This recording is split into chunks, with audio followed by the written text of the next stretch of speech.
Hey YouTube, it's time for another video, and today I'm bringing you a teardown and review of the Fluke 17B+. It's a bit of an odd duckling because it is a Fluke multimeter made for the Chinese market, either that or it's a very good knockoff.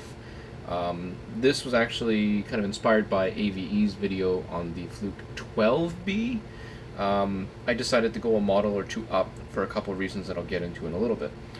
Bottom line is, I think it's a real Fluke. I think that it's built to a price, and that for a hobbyist or a maker, if you can get your hands on one of these via eBay or some other online import means, then by all means, seize the opportunity before Fluke figures out a way to lock down the market, because their North American meters are very expensive for accuracy and precision that most entry-level hobbyists do not need. If you do need the higher count meters, then by all means spend $600 on a Fluke 87V or 87.5, either way. By all means, spend the money on the right tool for that job. But if you need something that's average and you're looking to upgrade from one of your $20 Canadian Tire or Home Depot specials, then by all means. So let's get right into this. This is the box. It actually says right here, not for sale outside China. Yeah, people are morally ambivalent enough. Pretty unceremonious. Everything seems to indicate that it's a legitimate Fluke product. Give you a second to take a look at the specifications in the back. So this model is the 17B+, which has two brothers, the 15 and the 18, which appear to have identical specifications all the way down, with the exception of one model having frequency measurement, one model having temperature measurement, and another with LED measurement, which we'll get into a little bit later. So it comes in a cardboard box, comes in bubble wrap, cardboard tray, and comes with a manual. Inside said manual are pieces of paper which honestly I doubt they would go to the effort of faking this. They actually have a Fluke part number. If there's anyone that has a Fluke catalog handy, by all means take a look, see whether or not this is the real deal. But it takes a lot of effort to forge that. This actually has silver metallic ink on the Fluke logo up here. Don't even know what that is. If someone can translate it, by all means. I'm guessing this is a certificate of calibration with the date of when it was cranked off the factory line, the workstation, the model, and something else. IEC compliance. This other insert piece of paper, I guess, to cover their asses. Which is weird because it's for the Chinese market. Why would they have Spanish and German, French, and English on it? And I actually don't know what... Is that Italian? I think it's Italian. Pretty sure that's Italian. With 5 different languages on this Cat 3, Cat 4 differentiation. Maybe it's just their generic cover their ass. You need to have the tips on the probes set properly. Anyways, the manual's fairly unceremonious. The whole LED function that's reserved specifically for the 18B+ model appears to be an integral LED test socket, where I'm guessing you can test the LED function as well as the forward voltage on the LED. But that's not the model I got because I don't care about that. Let's see what else. So here's the specifications. And I know you guys want to get to the actual meter, but I figured I'd get this part out of the way first. Bottom line is, all the specs are exactly the same. I'll flip through quickly and you can pause the video as you go. So it's all in Chinese, but we still use SI units everywhere in the world except for America. Their general specifications, resolution specs, and accuracy specs, I should say, plus count numbers. More here and here.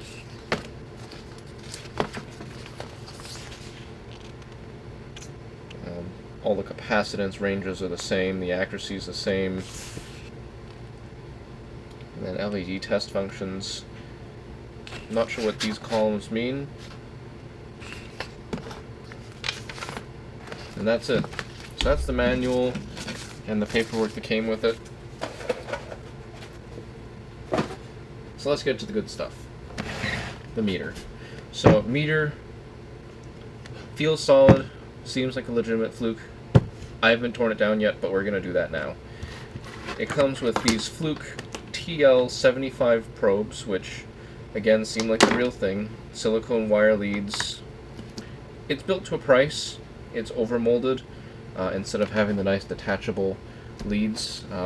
Again, that whole Cat 3, Cat 4 warning where you have to have these safety tips pushed on all the way, I guess to increase the creep distance of the arcing distance or whatever. Either way, probes are good.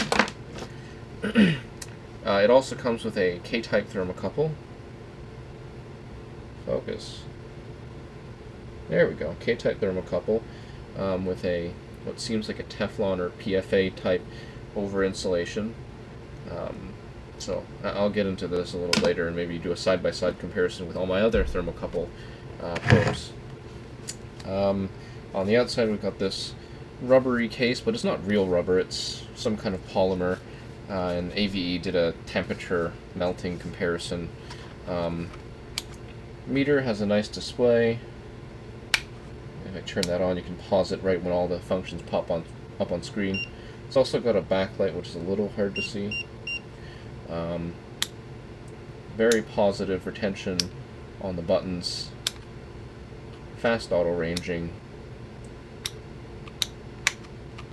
All the different modes. You can put it into frequency mode for all the different modes. You can lock it out. Or, I guess not lock it out. Put it into continuity mode, diode mode, current mode for, or sorry, AC or DC mode for voltage. Yeah, and it's also got min-max, range, hold, difference measurement, and all your same kind of banana plugs that you would on any multimeter. On the back, tilting bail, seems pretty solid. It's all Chinese under the hood there.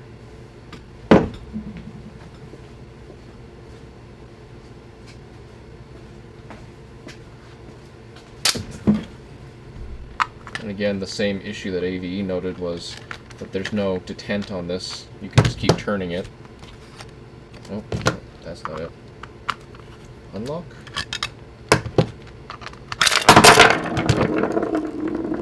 Yeah, that's one way to do it.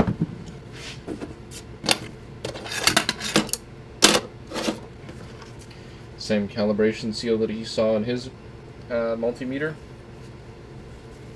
So I'm just going to take the overmold off here off camera to make it a little easier myself. Ugh. Here we go. Got some more text here as well as a barcode. Hopefully it can be legible on screen, it's not overexposed. Yeah, let's get to this. Find the right screwdriver.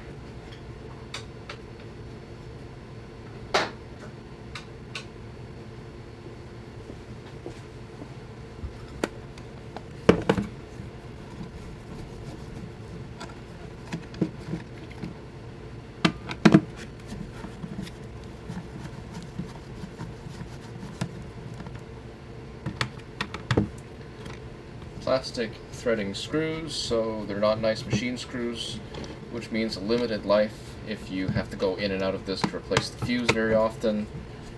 But again, it's built to a price.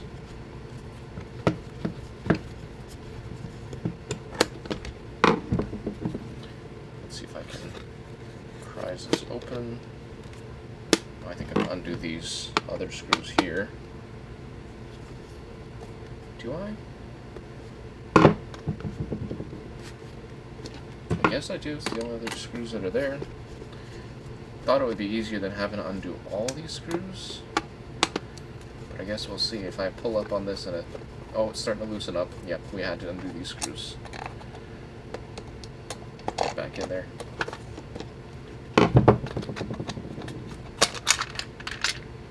Alright. The underside of this is pretty unceremonious. Spring contacts. I just don't want to tip it and lose all the screw positions. Alright, and here is the board. Don't fret, I'll start to insert macro shots as we go. First glance, we've got two large fuses. They look like they're, again, the real deal, meant to contain an arc.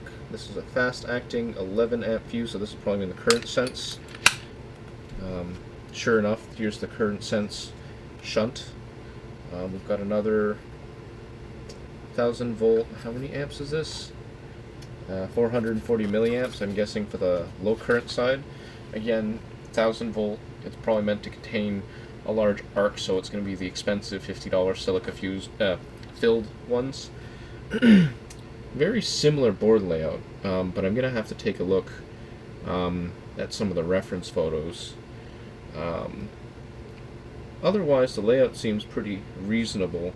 You've got a voltage isolation slot just like the 12, a couple other discretes.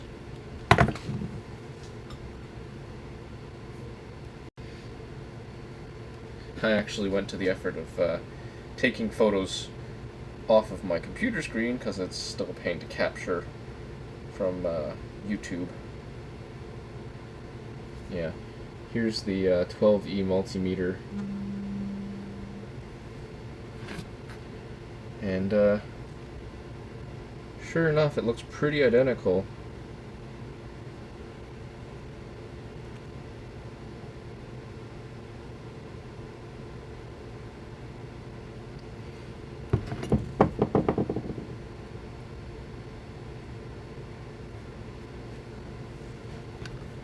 The board layout is uncannily similar. And, interestingly enough, the board revision and markings are the same, except for that little stuff up in the very top. Again, macro photos or video soon.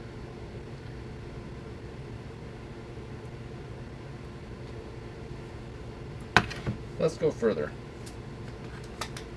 Presumably I have to undo these 3 screws. I need a different screwdriver.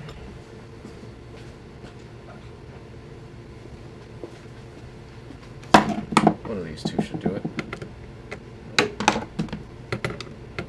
Again, these plastic screws, I don't want to strip it because I do intend on using this as a real multimeter.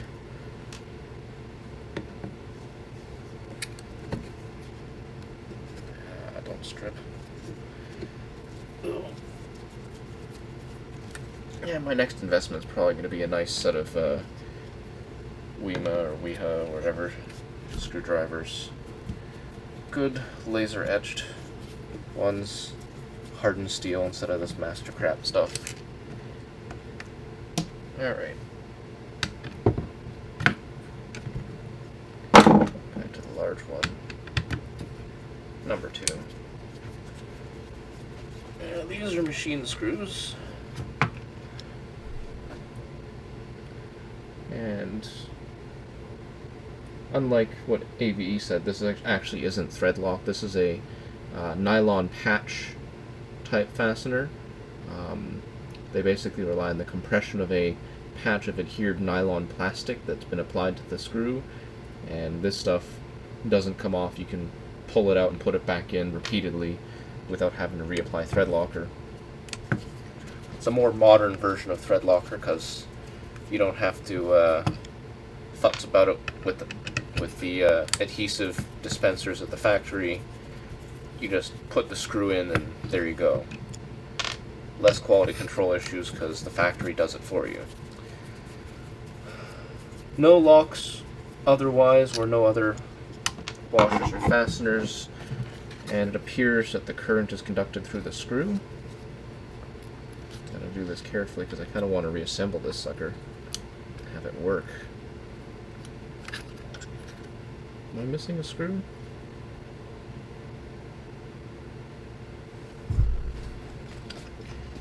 Oh, this is even going to be a massive fail. And oh, no, there it goes. Yep, it's just keyed and it has a bit of adhesion. So here's the front side of the board. I'm not going to take the dial off because that's just getting pedantic. I suspect this is exactly the same as the 12B. It's just a different case sold at a slightly higher price, with the appropriate over-molded or silicone-molded carbon contact buttons, because everything looks the same as the Model 12 teardown that AVE did. Yeah, everything's in the exact same place. Alright, time for some real up-close macro video. My microphone's actually touching the table. Its camera's so close to the table. So there's that large ferrite bead, it seems, that's meant for EMI suppression. L8. Oh, it's an inductor. Okay. We've got a diode bridge, probably for AC current measurement. Let's see, the corresponding contact is indeed milliamp and microamp. We have the same PCB layout, RT1, RV2, RV1, capacitor 1, R1, got the current shunt. Not sure R21 is for up here. I'm not sure what that guy's for, but it's connected to the current sense path. So, and the corresponding side's hidden underneath the bezel, and I really don't want to go that far. Calibration contacts, resistor network on the back side. I have to rotate this because it's getting in the way. We got, what brand are these? Texas Instruments. Ah, there we go. Texas Instruments. Nice buzzer. Blob of epoxy with chip and leads underneath.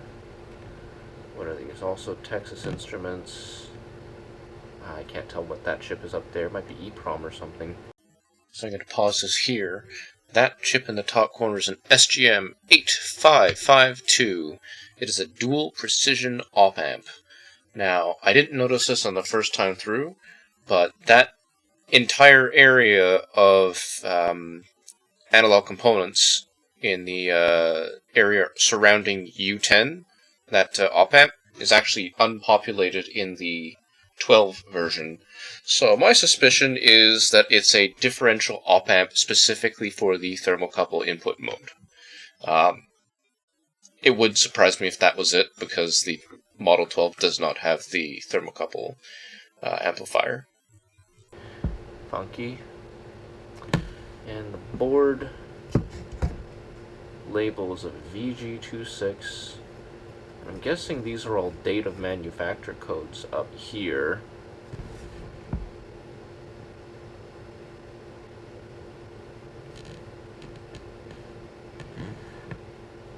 Yeah, because I can't find any other date of manufacture. And look at just how tight they cram in these components. You've got the whole stack of all the resistor code, or resistor and capacitor numbers, component numbers, all the way through. Looks like there's an unpopulated R34. It's a little bit confusing why they'd have two different positions, but considering that this board doesn't have the same specs, it's a little bit puzzling. I find it interesting that the board is exactly the same.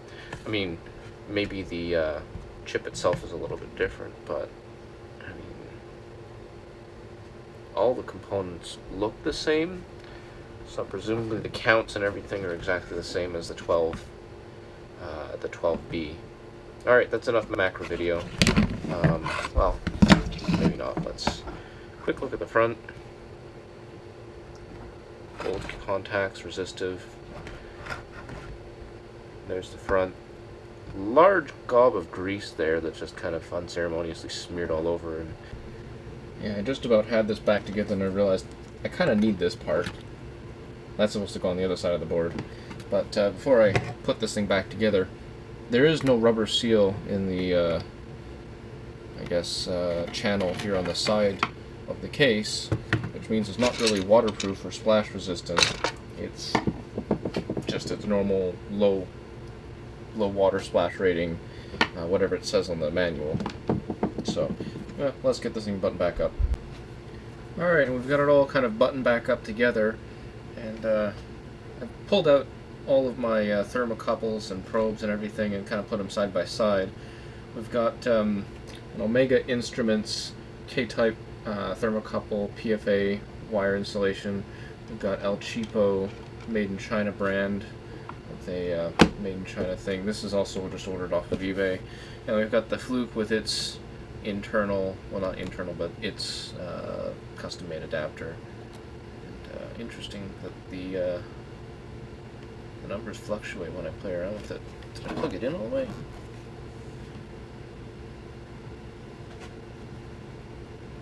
Oh, that's interesting. I don't even have to touch it. It's electrostatic. That's interesting. Either way, they read pretty close. I don't have a calibrated temperature source with which to calibrate and show which one is the most accurate. These have no calibration associated with it, so I'm going to take this one on a little bit better face value. Well, Fahrenheit. Yeah. Let's switch this out to this temperature probe here. This long skewer style one. The handle. That one's giving me 18. This was giving me, I think, slightly higher, 18.6 versus, and I know my hand was touching it, so it might influence it a little bit. 21.4, 21.0. And this one here is giving me 19. So I wonder what happens if I plug this guy into here. It's giving me 19 as well. Versus if I put this one here, it's 22. So maybe this guy was reading a little low, and this actually might be off because the majority of these probes switched around seems to agree. Yeah. Well, let's think about this for a second. What does the manual say? The manual says it's rated for minus 30 to plus 60 degrees ambient temperature. And what's the actual thermometer range? The thermocouple range, you get two, let's see, 0.1 C resolution with a 2 degree C variance from 0 to 50. There's a 9% plus 2 degrees C offset at minus 55, and 50C to 400C, 2% plus 1 C offset here. So, okay, yeah, I'm not entirely surprised it does exactly what it says here. It'll be 2 degrees C plus or minus, despite having a 0.1 C resolution. So, yeah, the fact that all of these don't seem to agree isn't surprising. I mean, from a response time, it's as fast as any. I guess a follow-up video I could do is get the Fluke branded adapter that lets me plug in the K-type thermocouple connector, well, the mini K-type thermocouple connector, and just try all these probes on the 1 meter. Because it's probably not the thermocouple. They probably also compensate for the fact that you have dissimilar metals here producing a very small voltage. Oh, that's funny. I pull it out and plug it back in, and now it's reading... Oh no, it's just because I was touching it earlier and it's warm. Yeah, I'm gonna leave these for a minute. Maybe there was a contact issue here when I pulled it out and put it back in. It kind of settled into where it should be. Okay, so that's the Fluke 17B+. I guess closing notes. The North American Fluke 113, 114, and 115 list price I checked today on Amazon, or $140 for the Fluke 113, which basically gives you nothing. The 114 is $180, and the Fluke 115 is $220. That's off of Amazon. So for $140 shipped to my door with probes, these TL75s are about $28 new, so that knocks off some price as well. This thermocouple, I don't know what the part number is, but again, it's got to be worth something. It's a nice multimeter, it's got backlight, it's got all the features. It's a Fluke, there's no question about it, I think. It's got the build quality of it. It's to a price. The plastics are cheaper, the rubber's not really rubber, but they don't compromise on the instrument. They compromise on the build a little bit, but it's still durable enough to withstand industrial environments. I wouldn't use this in a real environment if you were working because, well, quite frankly, it's not certified for use in this country. If you get injured, your insurance company or your employer might just say, you know, screw you, you're using a non-approved tool in Canada. You're on your own. No insurance claim for injuring yourself on the job with, you know, a made in China special. But at the end of the day, if you're a maker, if you're a hobbyist, if you're, you know, just getting into this kind of stuff, this isn't a bad way to go. And I'm betting that this is going to become more and more popular, and Fluke is going to find a way to, you know, try and capture that market without having people pulling in these models from China. They might try and release a $50 model, but I really doubt, because there's no one that's going to be willing to pay for a model that's got this many features at a hobbyist level without it being handicapped, because if you do that, then your commercial customers are just going to gravitate towards the new cheaper product. Oh, and also just for you guys out there that like this kind of stuff,